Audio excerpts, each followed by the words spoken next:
என் கனிவான வணக்கங்கள். வள்ளுவமும் வாழ்வியலும் என்ற தலைப்பின் உரையை துவங்குகிறேன். எல்லா புகழும் ஒருங்கே அமைய பெற்ற வள்ளுவம்.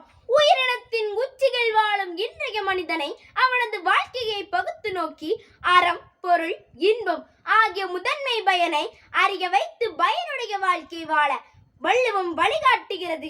எதிலும் விரைவும் ஓட்டமும் காட்டும் இந்த நூற்றாண்டு மனிதனின் உள்ளத்தை உறுதிப்படுத்தவும் வாழ்வியல் பொருண்மை தெளிவு பெறவும் வள்ளுவர் வாக்கு ஊன்றுகோலாயிருக்கிறது. ஜாதி மதத்தின் பெயரால் நிலவும் ஏற்ற தாழ்வுகள், சமுதாய கொடுமைகள் இதனை மாற்ற வள்ளுவம் பிறப்பால் அனைவரும் ஒன்றே என்று ஓங்கி ஒலிக்கிறது. பிறப்புக்கும் எல்லா உயிர்க்கும் சிறப்புவா சேதொழில் வேற்றுமையான் என்ற குரட்பா வழியாக வள்ளுவம் சமுதாய புரட்சிக்கு வித்திடுகிறது. வள்ளுவத்தின் வழிகாட்டல் தான் பாவலன் பாரதியின் வீட்டுக்குள்ளே பெண்ணை பூட்டி வைப்போம் என்ற விந்தை மனிதர் தலைக்கவிழ்ந்தார் என்று பெண்ணுரிமைக்காக முழக்கமிட வைத்தது. அன்பு, பண்பு, இன்சொல், நன்றி எறிதல் என மனித மாண்புகளை விளக்குகிறது. வாய்மை என்பது தலையாய அறம் என்கிறது வள்ளுவம். வள்ளுவம் மன தூய்மை, ஈகை, காதல் எனும் தூய நெறிகளை வாழ்வியல் அறமாக கொள்ள வேண்டிய தேவையை உணர்த்துகின்றது.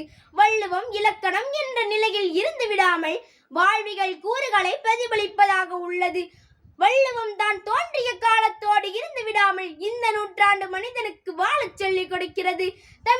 வள்ளுவம் தமிழர்க்குரியது என்ற நிலையை கடந்து உலகத்தார் அனைவருக்கும் உரியது என்று உணர்ந்த பாரதி வள்ளுவன் தன்னை உலகிற்கே தந்த மாண்புகள் கொண்ட தமிழ்நாடு என்று புகழ்கின்றார். இத்தகைய வள்ளுவம் வழியாக வாழ்வியலும் சிறக்க வேண்டும் என்று கூறி என் உரையை நிறைவு செய்கிறேன். நன்றி, வணக்கம்.